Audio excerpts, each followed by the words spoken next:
یہ عربوں کے پاس چھوڑ دیا گیا. اس وقت جو بادشاہ ہیں شاہ حسین اردن کے، ان کے دادا سب سے بڑے غدار وہی تھے، لہذا ان کو اس علاقے کی بادشاہت دے دی گئی. اس کے بعد نجد سے ایک تحریک اٹھی ہے، وہ سعودی جو خاندان ہے وہ نجد سے اٹھا.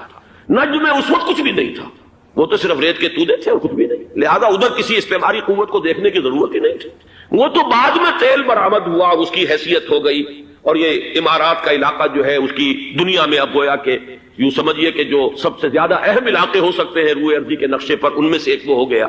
لیکن یہ اس وقت کی بات میں کر رہا ہوں، کوئی حیثیت نہیں تھی، لہذا اس کو چھوڑ دیا گیا. یہ ہے تاریخی پس منظر، یہ لکیریں جو کھینچی گئی ہیں.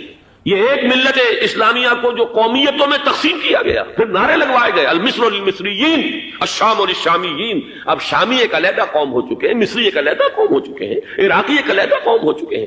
یہ ساری تقسیمیں استعمار کی پیدا کرنا ہے، اس کا کوئی تعلق اسلام کے ساتھ نہیں. اب ضرورت تو اس بات کی تھی کہ استعمار کے پنجے جب یہاں سے کچھ ہٹے، دوسری جنگ عظیم کے بعد ایک دور آیا، امریکہ ابھرا ہے دنیا کی عالمی سطح پر سیاست میں. اس کے ہاں کچھ آزادی کے تصورات تھے، اس نے بھی سپورٹ کیا. برطانیہ کمزور ہو چکا تھا، وہ اتنے بڑے علاقے کو اب ہولڈ نہیں کر سکتا تھا. ہندوستان بھی آزاد ہوا، پھر یہ کہ اور دوسرے علاقوں سے بھی اس کو پسپائی اختیار کرنی پڑی. استعمار کے پنجے جس طرح بھی ہوئے، ان کے سینوں سے، عربوں کے سینوں سے جو ہے گویا کہ وہ ہٹے. لیکن امریکہ نے ایک اپنی بہت بڑی حکمت عملی جو اختیار کی، عالم عرب کے سینے میں اسرائیل کا خنجر پیوست کر دیا تاکہ یہ کبھی آزاد نہ ہو جائیں، ہمارے انگوٹھے تلے رہے، ہماری پالیسی گورن کرے. یہ استعمار کا دوسری جنگ عظیم کے بعد جہاں برطانوی استعمار، فرانسیسی استعمار رفتہ رفتہ یہ ہٹنے شروع ہوئے. صدر ناصر نے انگریزوں کو اٹھا کر پھینکا میڈیٹرینین میں اور دوسرے جگہوں سے. الجزائر نے آزادی حاصل کی فرانس سے، اطالویوں سے جو ہے لیبیا والوں نے آزادی حاصل کی. یہ ہو گیا، لیکن ایک خنجر پیوست کر دیا گیا اسرائیل کا سینہ عرب. اس صورتحال میں ظاہر بات ہے کہ ایک تو بڑی آئیڈیل پوزیشن تھی کہ پورا عالم اسلام متحد ہو، لیکن وہ تو بہت دور کا خواب معلوم ہوتا ہے. علامہ اقبال سے بڑا کوئی نقیب نہیں ہے ملت اسلامی کی وحدت کا. ایک ہو مسلم حرم کی پاسبانی کے لیے نیل کے ساحل سے لے کر تا بخاک کاشغر.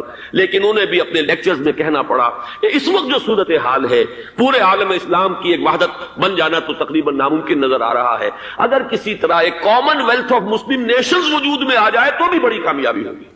لیکن اس سے بھی پہلے یہ تو زیادہ آسان تھا کہ عالم عرب ایک وحدت کی شکل اختیار کرنا. یہ تو ایک قوم ہے، اکثر و بیشتر ایک نسل یا زیادہ دو نسلیں کہہ دیجیے. شمالی افریقہ میں بربر نسل بھی ہے، باقی تو سب عرب ہے.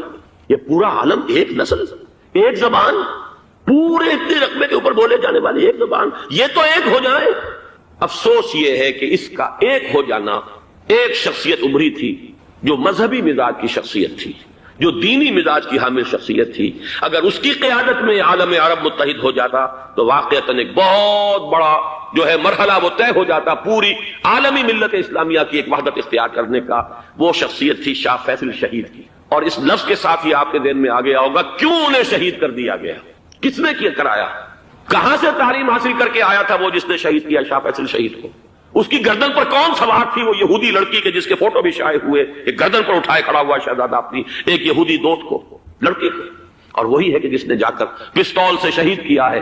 جان اچھی طرح جان لیجئے، جیسے بارہا میں نے عرض کیا ہے کہ حضرت عمر کو شہید کرنے والا کہنے کو ابو لولو فیروز تھا، لیکن اس کے پیچھے پورا ایرانی نسل پرستی کا جو پورا پس منظر ہے، اسے تو ہر شخص جس کی ذرا بھی نگاہ جو ہے جو صرف منظر کو نہ دیکھ رہی ہو، پس منظر کو بھی دیکھنے والی ہو، وہ تو جان دے گی کہ ابو لولو فیروز ایک فرد کا نام نہیں تھا، وہ ایران کا انتقام تھا عالم عرب سے.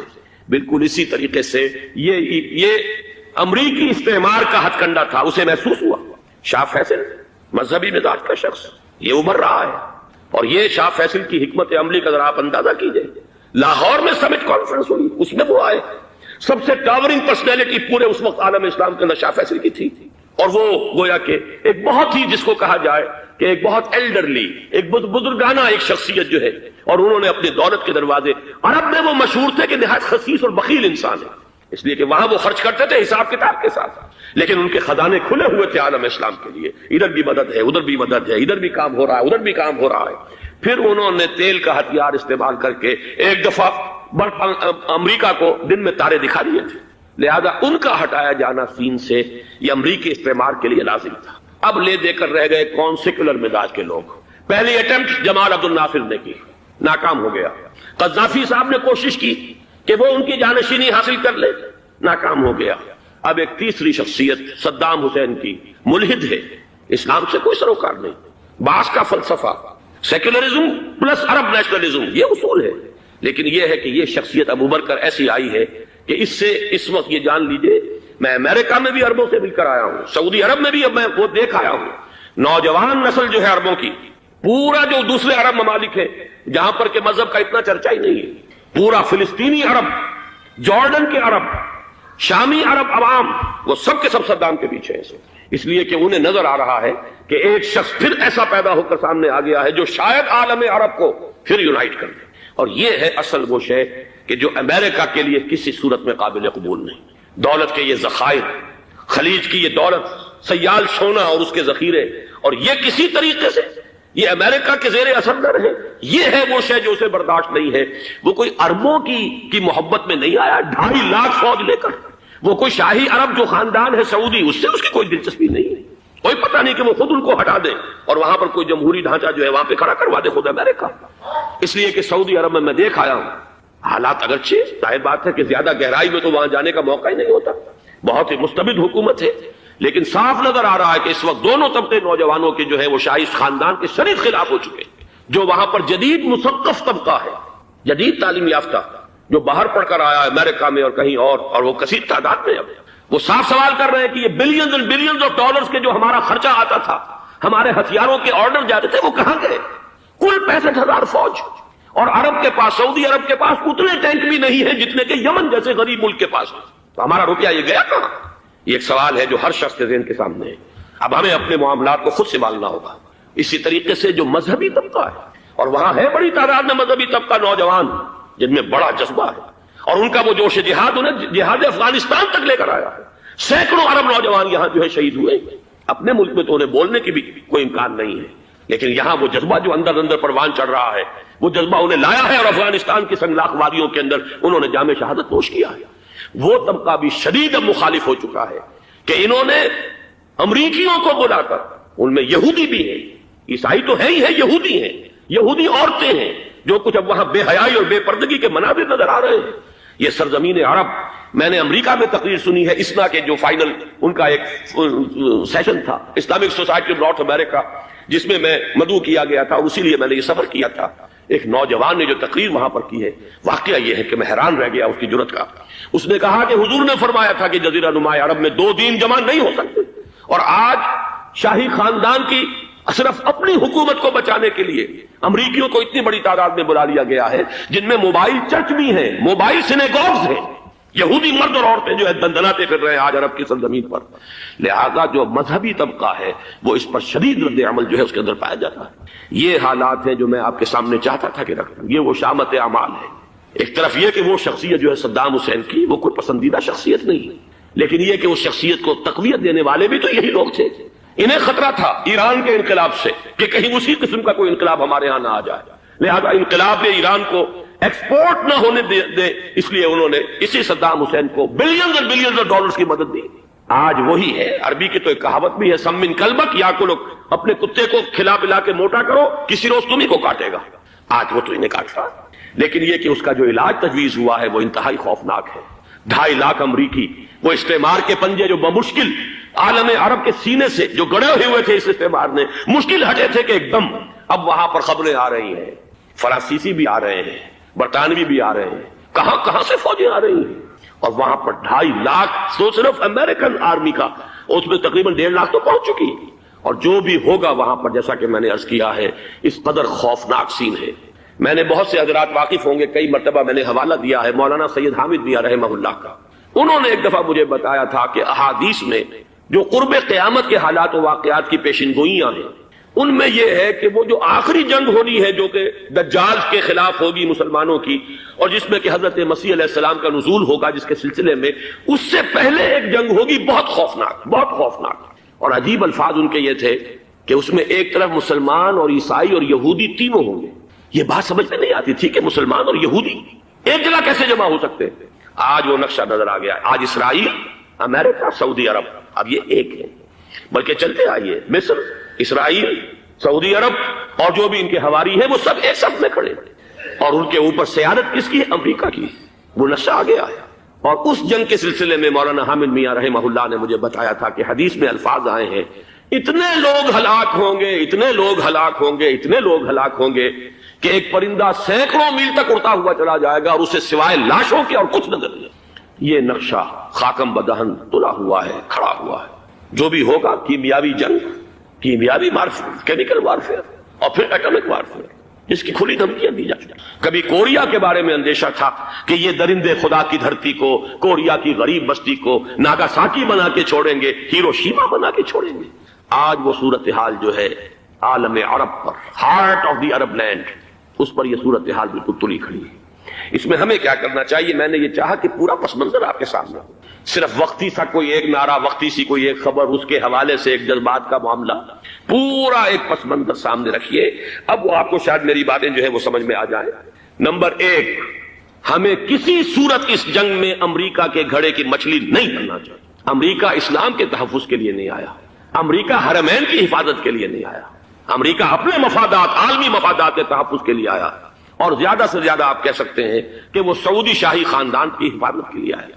اور بڑا عمدہ مضمون چھپا تھا پچھلے، بلکہ ابھی تک تو وہ تازہ ہی ہے جب تک نیا نہیں آتا، ندا میں، جس کا عنوان تھا اربوں کا چھڑا اور اربوں کا گلا. سارے پیسے بھی انہیں سے لے رہے ہیں. $12 بلین کا ایک چیک لے کر گیا جیمز بیکر. اندازہ تو کیجیے دنیا کہاں سے کہاں پہنچ گئی. محو حیرت ہو کہ دنیا کیا سے کیا ہو جائے گی. 2 ماہ قبل اس کا تصور نہیں ہو سکتا تھا. اتنی بڑی قوت امریکہ کی، تباہ کن قوت، اور جمع ہو جائے گی عرب کے اندر. لیکن یہ کہ وہ کاسٹ بھی اربوں ہی کی ہوگی، انہی کا چھڑا انہی کا للا. ہمیں کرنا یہ چاہیے، اللہ تعالی ہماری حکومت کو، ہمارے سیاستدانوں کو، ہمارے ذمہ دار لوگوں کو ہدایت دے، وہ امریکہ کے گھڑے کی مچھلی نہ بنے. اس کے تحفظ کے لیے یا شاہی خاندان کی حفاظت کے لیے بہت کچھ انہوں نے عیش کر لیے، کافی عیش کر لیے. باقی یہ کہ اب جو کچھ ہونا ہے وہ ہونا ہے. حرمین شریفین کو تو خود عرب کے لوگ کہتے ہیں کہ کوئی خطرہ نہیں ہے. سارا جھگڑا تو وہ تیل کی دولت کا ہے. وہ تیل کی دولت جو ہے وہ شمال مشرقی کونے کے اندر ہے. بلکہ یہ کہ جو رد عمل پیدا ہوا عالم اسلام میں اور سعودی عرب میں، خود اس کے مذہبی نوجوانوں میں امریکی فوجوں کی آمد کے خلاف اس کا جواب دیا گیا رابطہ عالم اسلامی کی طرف سے کہ یہ جو بھی جنگ کا محاذ ہے، جو فوجیں ہیں، یہ حرمین سے تو 1500 کلومیٹر دور ہے. تو حرمین کو تو کوئی خطرہ نہیں، خطرہ ہے امریکہ کے عالمی مفادات کو. آج آپ کو معلوم ہے دنیا 2 طبقوں میں بٹی ہوئی ہے، دی رچ اینڈ دی پور. یہ جو اقوام ہیں، جو 6-7 قومیں شمار ہوتی ہیں دنیا کی دولت مند قومیں، ان کے لیے خطرہ ہے کہ یہ اگر ہم ان کا جو سب سے بڑا ذریعہ ہے اس کا صنعت کا، یہ تیل، اگر اس کو کچھ ہو گیا تو ان کی سب کی اکانومی جو ہے وہ دم دھڑام سے زمین پر آ جائے گا. وہ بھی برابر ہو کر آ جائیں گے دنیا کے دوسرے ملکوں کے. یہ اس کی حفاظت کے لیے آئے. ہمارے نوجوان کو آج میں سوچتا ہوں کاش کہ ہمیں معلوم ہو، ہمیں وہ تاریخ دہرانی نہیں چاہیے کہ ہم نے پہلی جنگ عظیم میں انگریزوں کے استعمار کے پنجے گڑوانے کے لیے اپنی جانیں دی. پنجاب کا نوجوان، پنجاب کا مسلمان سپاہی بھی جا کر LNB کو قبضہ دلوانے کے اندر اور بغداد پر قبضہ کرانے میں اس کے تعاون کیا، اس کی مدد کی. کیا آج بھی وہی تاریخ اپنے آپ کو دہرائے گی؟ آج ہمارا فوجی جائے گا وہاں پر امریکہ کے تحفظ کے لیے، اس کے مفادات کے تحفظ کے لیے. پہلی بات یہ کہ یہ ہرگز نہیں ہونا چاہیے. ہونا کیا چاہیے؟ پہلی کوشش یہ ہو کہ یہ بین الاسلامی معاملہ بنے، مسلمان امت آئے، امریکی فوجیں جائیں، فرانسیسی جائیں، برطانوی جائیں. ہاں اس صورت میں کہتا ہوں پاکستان کا ایک ایک بچہ وہاں جائے اور اپنی جان قربان کر دے، اس لیے کہ یہ قرآن کا حکم ہے. بَإِن طَائِفَتَانِ مِنَ الْمُؤْمِنِينَ اقْتَتَلُوا فَأَصْلِحُوا بَيْنَهُمَا فَإِن بَغَتْ إِحْدَاهُمَا عَلَى الْأُخْرَى فَقَاتِلُوا الَّتِي تَبْغِي حَتَّى تَفِيءَ إِلَى أَمْرِ اللَّهِ فَإِن فَاءَتْ فَأَصْلِحُوا بَيْنَهُمَا بِالْعَدْلِ وَأَقْسِطُوا إِنَّ اللَّهَ يُحِبُّ الْمُقْسِطِينَ. امت مسلمہ کو حکم دیا گیا ہے اگر مسلمانوں کے 2 گروہ لڑ پڑے تو تم صلح کراؤ، اور اگر ایک فریق زیادتی پر تلا رہے، اڑا رہے، تو اب سب مل کر اس سے جنگ کرو یہاں تک کہ اسے اللہ کے حکم کے آگے جھکا دو. پھر اگر وہ اللہ کا حکم مان لے، صلح پر آ جائے، تو پھر عدل و قسط کے ساتھ ان کے درمیان صلح کرا دو. یہ ہمیں حکم ہے، مسلمانوں کو حکم ہے. لیکن یہ کہ یہ امریکی آ رہے ہیں اور امریکی استعمار اور امریکی مفادات، اور اس کے لیے جو ہے پاکستان کا مسلمان سپاہی بھی جائے، میرے نزدیک کی کسی صورت میں صحیح نہیں. مطالبہ بھی ہو رہا ہے. آج ہی غالباً ایک انٹرویو آیا ہے، شاہ حسین کے بھائی جو ہیں حسن بن طلال، انہوں نے بھی یہی کہا ہے کہ اس کو مسلمانوں کو آپس میں اس معاملے کو طے کرنا چاہیے، اس قضیے کو، امریکی فوجوں کو یہاں سے فوراً واپس جانا چاہیے. اور یہی بات میں یقیناً تائید کروں گا، تحسین کروں گا. یہی موقف ایران کا ہے. ایران عراق کے خلاف جو UN کے سینکشنز ہیں، کہتا ہے ہم اس کی پابندی کریں گے، لیکن امریکہ کو یہاں سے نکلنا چاہیے. یہ مسلمانوں کا اپنا معاملہ ہے، وہ آپس میں طے کریں. پاکستان کو بھی یہی موقف اختیار کرنا چاہیے پوری قوت کے ساتھ. اس میں کوئی بھی اگر کمزوری ہو رہی ہے تو در حقیقت یہ گویا کہ ہم امریکی استعمار کے ہاتھ میں اس کا اعلی کار بن کر کھلونا بن کر استعمال ہو رہے ہیں، جو کہ ہمیں کسی صورت میں نہیں کرنا چاہیے. اگر یہ بھی ناکافی ہو تو دوسرا ایک اور مسئلے کا حل موجود ہے اس سے براڈر سطح پر، کہ غیر جانبدار ممالک اگر کوئی ہے ان کو بھی اس قضیے کے اندر شامل کیا جائے. ایک تحریک تھی کسی زمانے میں کافی بڑی تھی، لیکن یہ کہ وہ بھی اگر اس کے اندر شامل ہو جائیں. لیکن امریکہ، رشیا، یہ تو ظاہر بات ہے سپر پاورز ہیں، ان کے مفادات ہیں، عالمی اور گلوبل مفادات ہیں. لہذا اول تو یہ ہونا چاہیے کہ بین الاسلامی معاملہ بنا کر اس صورت میں جیسا کہ میں نے عرض کیا ہماری پوری فوج بھی جائے اللہ پر توکل کر کے. پاکستان کا محافظ اللہ ہوگا. اگر اللہ کے ایک حکم کے اوپر عمل کرتے ہوئے مسلمان یہاں سے جائیں اور جا کر وہاں پر جو ہے اپنی جانیں دینے کو تیار ہو جائیں. لیکن اگر یہ اس میں بھی کافی نہ ہو تو جو بھی غیر جانبدار ممالک ہیں ان کو بھی اس معاملے کے اندر شریک کیا جا سکتا ہے. بدرجہ آخر اگر پاکستانی فوج جائے وہ صرف حرمین شریفین کے گرد و نواح میں ان کو ڈپلوائے کیا جانا چاہیے. اگر خدا نہ خواستہ وہاں پر کوئی آنچ آنے کی شکل پیدا ہو جائے تو اس کی اے ارض پاک تیری حرمت پہ کٹ مرے ہم، اس کے لیے مسلمانوں کو تیار رہنا چاہیے. اس لیے کہ بہرحال جہاں تک ارض پاک کی حرمت کا تعلق ہے وہ ہمارے ایمان کا جز ہے. باقی برطانوی مفادات، امریکی مفادات، صنعتی ممالک کے مفادات یا کسی شاہی خاندان کے مفادات، یہ شاہی خاندان یہ تو گرتی ہوئی دیواریں ہیں، جانا ہے آج نہیں تو کل. لیکن یہ کہ اصل معاملہ ہے امت کا، اصل معاملہ ہے امت مسلمہ کا، اصل معاملہ ہے حرمین شریفین کا. لہذا ان دونوں چیزوں کو لازماً گڈمڈ نہ کریں. آپ حضرات کے علم میں ہے کہ اس سے پہلے ایران کی طرف سے بار بار مطالبہ ہوا کہ حرمین کو بین الاسلامی کنٹرول میں دے دیا جائے اور سعودی عرب کا اس کے اوپر سے جو انتظامی عمل دخل ختم کر دیا جائے. میں نے کبھی تائید نہیں کی، اس لیے نہیں کی کہ میرا مشاہدہ ہے، میں گیا ہوں بارہا، سعودی عرب کی حکومت نے چاہے خود بھی بڑے بڑے محل بنائے ہیں لیکن حرمین کی خدمت کے اندر بھی کوئی کمی نہیں کی. اس پر انہوں نے اربوں ڈالر اس پر بھی خرچ کیا ہے. اس کے اوپر انہوں نے اس حج کے انتظامات پر پوری حکومت جو ہے وہ اپنے آپ کو لگائے رکھتی ہے. لہذا اس اعتبار سے کوئی کمی کی بات نہیں وہاں پر آئی کہ جس کے لیے ضرورت ہو کہ ان کا عمل دخل وہاں سے ختم کیا جائے. لیکن یہ صورتحال اب جو پیدا ہو گئی ہے یہ بالکل مختلف ہے، اسے اس کے کانٹیکسٹ کے اندر دیکھا جانا چاہیے اور اسی کے حوالے سے میں نے چند رائے آپ کے سامنے رکھی. اب آئیے پاکستان کی طرف جو ہمارا اصل مسئلہ ہے، اس کے تو ہم سب سے بڑے ذمہ دار ہیں. اس کی بھلائی ہے تو، برائی ہے تو، اس میں خیر آتا ہے تو وہ بھی ہماری کوشش اس کے لیے ضروری ہے، اور کوئی شر پیدا ہوتا ہے تو اس کی ذمہ داری بھی ہم پر آئے گی. اس کے ضمن میں چند باتیں عرض کر رہا ہوں. شدید ترین خطرہ ہے جیسا کہ میں عرض کر چکا ہوں کہ بھارت حملہ کرے گا. مجھے تو تقریباً یہ رائٹنگ آن دی وال کے مانند ایک فیصلہ نظر آ رہا ہے، بلکہ آج میں کسی سے کہہ رہا تھا کہ اگر اب نہیں تو پھر کبھی بھارت حملہ نہیں کر سکتا.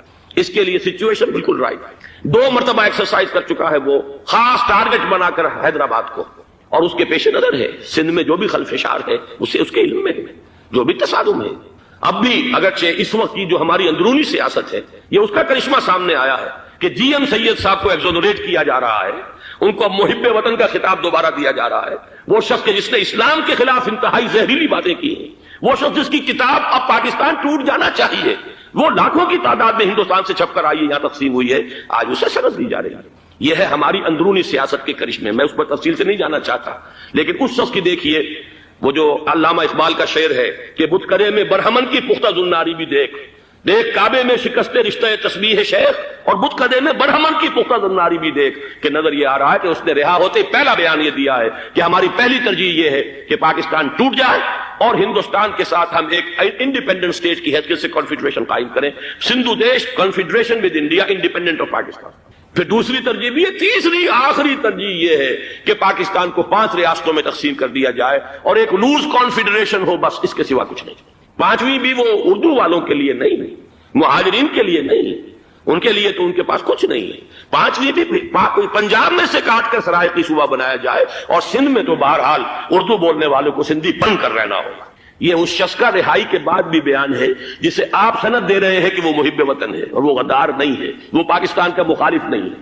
بہرحال یہ حالات جو ہے انتہائی خوفناک ہیں. ہمارے آج کشمیر میں جو صورتحال ہے ہندوستان کے لیے انتہائی تشویشناک ہے. جو بدنامی اس کو مل سکتی تھی مل چکی ہے. اور یہ آپ نے دیکھ لیا وہ امریکہ بہادر جو 1.5-2 لاکھ آدمی لے کر پہنچ گیا سعودی عرب میں، اس نے انگلی تک نہیں اٹھائی ہے کہ کشمیر میں بھارت کیا کر رہا ہے.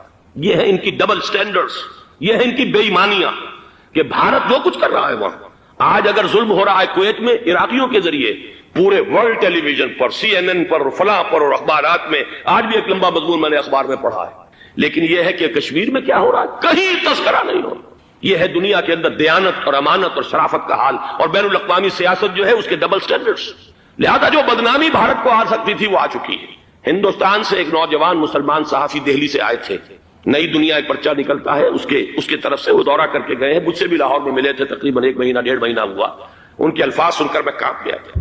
انہوں نے کہا تھا کہ بھارت کی حکومت اس کے اوپر تلی ہوئی ہے کہ چاہے ایک ایک اور آخری کشمیری کو بھی ہلاک کرنا پڑے، وہ کشمیر کے اندر کبھی بھی کوئی معاملہ جو ہے کشمیر کی آزادی یا کشمیر کو پاکستان کے لیے جانے کے لیے تیار نہیں ہے۔ کیا بگڑے گا اس کا؟ آپ سمجھیے کہ اگر 80-90 کروڑ قوم کی ایک قوم ہے، 1 کروڑ آدمی ختم کر، ان کا دل تو جو ہے اس پہ دکھے گا نہیں۔ حال ہمارا یہ ہے کہ ہم تو کوئی چیلنج بھی نہیں کر سکے، ہم تو اپنی صفائی دیتے رہے کہ نہیں ہمارا کوئی ہاتھ نہیں ہے، ہم نے کچھ نہیں کیا ہے، ہمارا کوئی اس کے اندر عمل دخل نہیں ہے، بس یہی ہماری ڈپلومیسی کا شاہکار رہا ہے۔ یہ حال ہے پاکستان کا۔ لہذا بھارت کا وہ معاملہ جو ہے، میں نے جیسا کہ آپ کے سامنے مختلف فیکٹرز گنوا دیے تھے، اندرونی اس کی سیاست، اندرونی خلفشات، وہ تو اب آ کر رہے گا۔ اللہ یہ کہ اللہ تعالیٰ کے قبضہ قدرت میں ہر شے ہے، وہ ٹال دے تو ٹال دے۔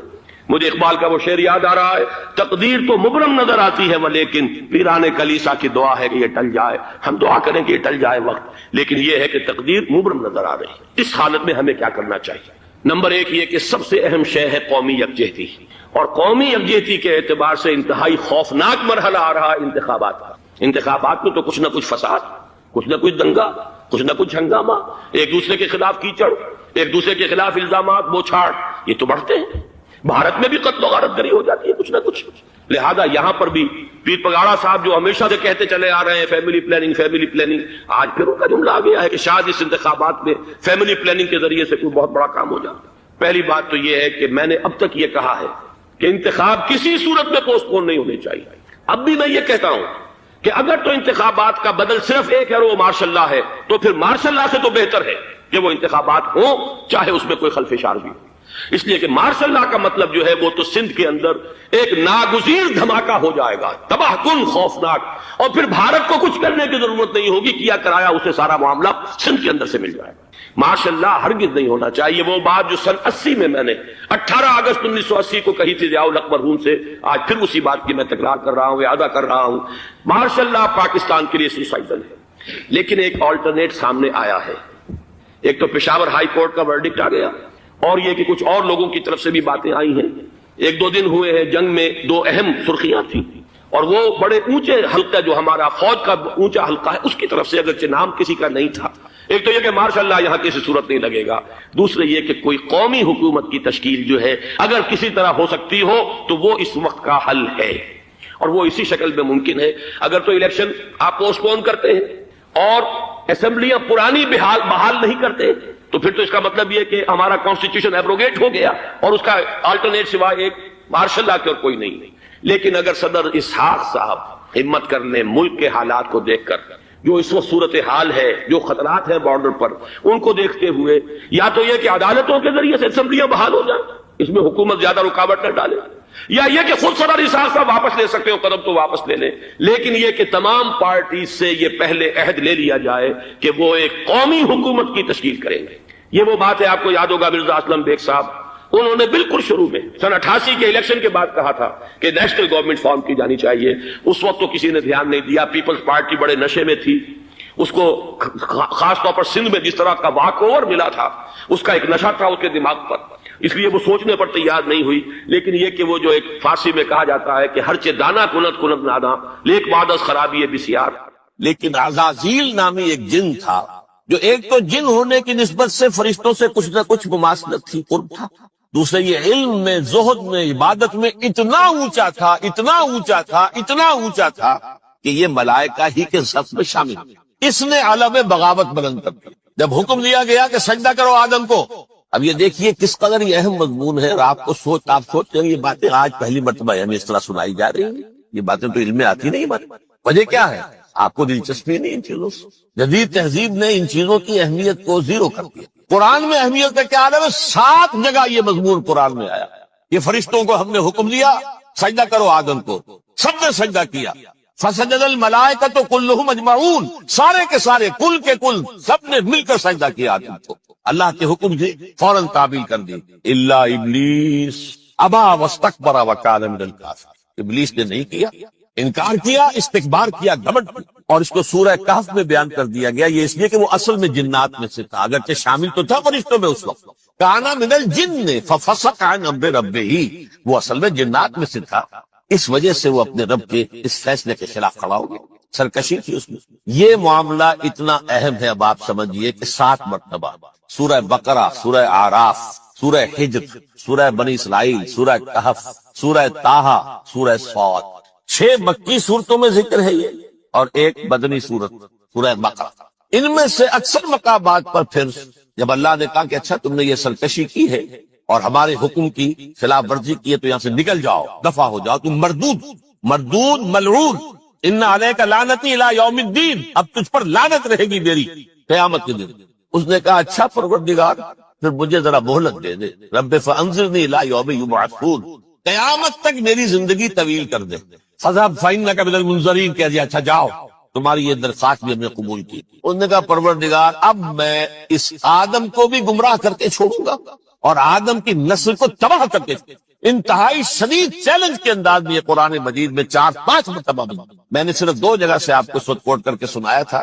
سورہ اعراف میں اللہ تعالیٰ فرماتے ہیں قالا، اس پر ابلیس نے کہا فبما اغویتنی، تو اے رب جو تو نے مجھے گمراہ کیا ہے، مجھے دلیل کر دی، مجھ پر فوقیت دے دی، اس کو انا خیر منہ، میں اس سے بہتر ہوں، خلقتنی من نار وخلقتہ من طین، بنایا تو نے مجھے آگ سے اور اس کو بنایا مٹی سے، پھر مجھ سے مطالبہ کہ میں سجدہ کروں اور میں نے سجدہ نہیں کیا تو تو نے مجھے ملعون قرار دے دیا۔ قال فبما اغویتنی لأقعدن لهم صراطک المستقیم، اب میں یہ نسل آدم کے لیے اس کو برباد کرنے کے لیے تیری سیدھی راہ کے اوپر گھات میں بیٹھوں گا، سیدھے راستے پر چلنے نہیں دوں گا، ثم لآتینہم من بین ایدیہم، پھر میں ان پر حملہ آور ہوں گا، ان کے سامنے سے بھی، ومن خلفہم، ان کے پیچھے سے بھی، وعن ایمانہم، ان کے داہنی جانب سے بھی، وعن شمائلہم، اور ان کے بائیں جانب سے بھی، ولا تجد اکثرہم شاکرین، اور تو دیکھے گا کہ ان کی اکثریت تیری شکر گزار بندوں پر مشتمل نہیں۔ یہ چیلنج، اور ایک چھوٹا سا چیلنج جو سورہ صاد میں آیا ہے، اور یہاں تو اس نے اللہ کے جلال کی قسم کھا کر کہا قال فبعزتک لأغوینہم اجمعین، اے رب تیری عزت، تیرے جلال کی قسم ہے میں ان سب کو گمراہ کر کے چھوڑوں گا، الا عبادک منہم المخلصین، سوائے ان میں سے وہ کچھ لوگ جنہیں تو خالص اپنا بندہ بنا لے، جنہیں تو اپنا بندہ بنا لے، مخلص نہیں، مخلص یہ مفعول ہے، فاعل نہیں ہے، جسے تو بنا لے۔ بعض لوگوں کو اللہ چن لیتا ہے، هو اجتباکم، تمہیں چن لیا ہے، اجتباء، وہ بچیں گے جن کو تو اپنی خاص امان میں لے لے گا، باقی میں سب کو گمراہ کر کے چھوڑ۔ یہ ہے اصل دنیا میں نوع انسانی کا ابدی دشمن، ازلی سے ابدی تک۔ اور اس میں نوٹ کیجئے کہ اس کی اصل بنیاد کیا ہوئی؟ 2 لفظ، تکبر اور حسد۔ استکبر، تکبر کیا، انا خیر منہ، میں اس سے بہتر۔ یہ ساری بس کی گانٹھ یہی ہے، سب سے بڑی گمراہی کی وجہ یہی ہے۔ اسی لیے کہا ہے حدیث میں لن يدخل الجنہ من کان فی قلبہ مثقال حبۃ من کبر، جنت میں ہرگز وہ شخص کبھی بھی داخل نہیں ہو سکے گا جس کے دل میں رائے کے دانے کے برابر بھی کبر، تکبر سب سے بڑا۔ الکبر ردائی، اللہ فرماتا ہے یہ تکبر، یہ تو میری چادر ہے، کوئی شخص تکبر کرتا تو گویا میری چادر گھسیٹ پائے میرے کندھے سے۔ عرب میں کسی شخص کی توہین کرنی ہوتی تھی تو اس کی چادر گھسیٹتے تھے، ننگا کر دیا گویا یہ میری ردائی ہے، الکبر ردائی، یہ میری چادر، یہ جامہ مجھے زیب دیتا ہے، مجھ پر راستہ۔ اور حسد، آدم کو جو برتری عطا ہو گئی اس حسد کی آگ میں بجھ، اور اس کا انتقام لینا چاہتا ہے۔ آدم کو بھی گمراہ کیا، جنت سے نکلوایا، ایسے نکلنا تو انہیں تھا ہی مشیت ازلی میں، لیکن فوری طور پر اللہ کے حکم کی خلاف ورزی تو کروائی۔ فعصى آدم ربہ فغوى، آدم نے اپنے رب کے حکم کی نافرمانی کی، گمراہ ہوا عارضی طور پر۔ یہ دوسری بات ہے، توبہ کر لی، اللہ نے توبہ قبول فرما لی، معاف کر دی۔ وہ مستقل جو ہے وہ نسل انسانی پر اس گناہ کا اثر متوارث طور پر نہیں آ رہا ہے، ختم ہو چکا معاملہ، ہوا تھا ہو گیا۔ فتلقى آدم من ربہ کلمات فتاب علیہ انہ هو التواب الرحیم۔ اور توبہ کی شان یہ ہے جب وہ قبول ہو جائے اللہ کی جناب میں، کیا تائب من الذنب کمن لا ذنب لہ، گناہ سے توبہ کرنے والا ایسے ہوتا ہے جیسے اس نے کبھی گناہ کیا ہی نہیں۔ لیکن بہرحال وہ گمراہ کرنے میں کامیاب ہو گیا۔ حضرت آدم اور حوا کو اور نوع انسانی کی عظیم اکثریت اس کے داؤ میں آئی ہوئی ہے نہیں. کتنے ہیں وہ عباد اللہ المخلصین الا عبادک منہم المخلصین جو واقعتاً خالصتاً اللہ کے بندے بن گئے، مجھے اللہ نے اپنا بنا لیا، اپنا قرار دے دیا. اب اس کے ساتھ نوٹ کیجئے، اس ابلیس کے ساتھ ایک فوج بھی ہے جسے قرآن مجید میں کہا گیا ہے یہ اس کی پارٹی حزب الشیطان، یہ اکیلا نہیں ہے. ایک تو وہ عزازیل ہے، اس کی طویل ترین عمر اللہ نے دے دی، وہ تو قیامت تک رہے گا. باقی بھی جنات جو ہے ان کی نسل میں سے یا اس کی نوع میں سے، اس کی نسل میں سے جنات کی عمریں انسانوں کی عمروں سے زیادہ، بہت زیادہ، لیکن پھر بھی اتنی نہیں ہے. یہ خاص ہے اس کا معاملہ کہ اس نے کہا تھا رب انظرنی الی یوم یبعثون، مجھے دے دے مہلت اس وقت تک تاکہ میں ثابت کر کے دکھا دوں کہ جسے تو نے یہ خلافت دی ہے یہ اس کا اہل نہیں ہے. Let me prove this point ولا تجد اکثرهم شاکرین، تو ان کی اکثریت کو شکر گزار نہیں پائے گا. وہ ابلیس جو ہے وہ ریکروٹ کرتا ہے اپنے فوجی، اول تو خود جنات جو اس کے نمبر 1 لشکری. قرآن مجید میں اس کا اشارہ دیا گیا ہے انہو یراکم ہوا وقبیلہ من حیث لا ترونہم. دیکھو لوگو، اے انسانوں، وہ ابلیس لعین عزازیل اور جو اس کے قبیلے کے لوگ ہیں، جنات ہیں، وہ تمہیں وہاں سے دیکھتے ہیں، تاکتے ہیں اور حملہ کرتے ہیں جہاں سے تم انہیں نہیں دیکھتے. وہ غیر مرئی ہے، انویزیبل ہے، تمہیں نظر نہیں آتے. ویزیبل دشمن کا وات تو روک لو گے، انویزیبل کا کیسے روکو گے؟ انہو یراکم ہوا وقبیلہ، اکیلا ہی نہیں ہے وہ تو تمہیں تاکتا ہے، تم پر حملہ کرتا ہے، گھات میں لگ کر جو ہے تمہارے اوپر حملہ کرتا ہے، وہ بھی اور اس کے ساتھ اس کے قبیلے کے لوگ جنات بھی، من حیث لا ترونہم، جہاں سے کہ تم انہیں نہیں دیکھتے. لیکن اس کے علاوہ وہ انسانوں میں سے بھی ریکروٹ، رنگ روٹ، وہ جو ہے ان کو اپنے پاس رکھتا ہے فوج کے اندر. جس کی سب سے بڑی مثال کیا ہے؟ سورہ مجادلہ میں اللہ تعالیٰ نے منافق، حالانکہ وہ کون تھے؟ بظاہر حضور کا کلمہ پڑھنے والے، حضور کے پیچھے نماز پڑھنے والے، اسلام کا دعویٰ کرنے والے، ان کو اللہ فرماتا ہے اولئک حزب الشیطان الا ان حزب الشیطان هم الخاسرون. یہ شیطان کی پارٹی کے لوگ. وہاں مقابلے میں آیا ہے اولئک حزب اللہ الا ان حزب اللہ هم المفلحون. یہ دو پارٹیاں ہیں، حزب اللہ اللہ کی پارٹی جو اس کے مخلص بندے ہیں وہ اللہ کی پارٹی، اور جو شیطان کے مرید بن گئے اس کے ہاتھ پر بیعت کر لی، لہذا وہ اس شیطان کی پارٹی کے لوگ ہیں، چاہے وہ انسان ہو چاہے جن ہو. تو انسانوں میں سے بھی اس کے حزب میں، اس کی پارٹی میں اس کے ایجنٹ ہیں، اور بلکہ بہت سے تو ایسے ہیں کہ جو جنات کے بھی کان کتر دیں، ان کو بھی شیطنت سکھا دیں، پڑھا دیں. لیکن اب ایک بات سمجھیے، ایک دنیا میں نسل اور قوم بھی ایسی ہے جو ایک خاص وقت سے بحیثیت مجموعی من حیث القوم ابلیس کی ایجنٹ بن گئی. وہ کون ہے؟ وہ یہودی. یہ یہودی قوم جو ہے، اس میں ایک تو کچھ یہ کہ ان کی فطرت کے اندر یہ تھا کہ ہم ہیں اصل انسان، باقی انسان جو ہے وہ انسان نما حیوان، ان کی کوئی حیثیت ہی نہیں. ہم ہیں اصل انسان، نحن ابناء اللہ واحباؤ. یہ جنٹائلز، یہ گوئمز، غیر یہودی، یہ تو حیوانات ہیں. اب جیسے کہ انسانوں کو حق ہے کہ حیوانوں کو ایکسپلائٹ کرے، استعمال کرے. گھوڑے کو آپ تانگے میں باندھتے ہیں کہ اس کی پسینے کی اور محنت کی کمائی ہے جو کھاتا ہے تانگا چلانے والے. البتہ یہ ضرور ہے کہ چونکہ اگلے روز پھر جوتنا ہے تو کچھ نہ کچھ تو اسے بھی کھلائے گا نا، اپنی کمائی میں سے کچھ دانے کھلائے گا، کچھ اور گھاس دے گا. یا بیل کو جوتنا ہے ہل میں تو کچھ نہ کچھ اس کو دیتا ہوگا کھانے، لیکن پھر اسے استعمال کرے. تو ان کا مستقل قول یہ ہے کہ اصل انسان ہم ہیں، باقی پوری نوع انسانی ہمارے لیے حیوانوں کے درجے میں. ہم چاہیں جس طرح انہیں استعمال کریں، ایکسپلائٹ کریں، دھوکہ دیں، جیسے چاہیں لوٹیں، کھسوٹیں، سب کچھ کریں، بدہضی کریں، ان سے سود لیں، سب کریں، جو بھی ممکن طریقہ ہو. یہ ہمارے لیے ہم ڈومینیٹ کریں گے، اور یہ در حقیقت ہمارے اعلی کار. ایک تو اس اعتبار سے یہود بقیہ پوری نوع انسانی کے دشمن بن گئے. قرآن مجید کی وہ آیت بھی میں نے آپ کو سنائی، وقالوا لیس علینا فی الامیین سبیل. یہ امیین کہتے تھے نا ان کو، جو غیر یہودی ہیں، کیونکہ ان کے پاس کتاب تھی، تورات تھی، اور کتاب نہیں تھی کسی کے پاس.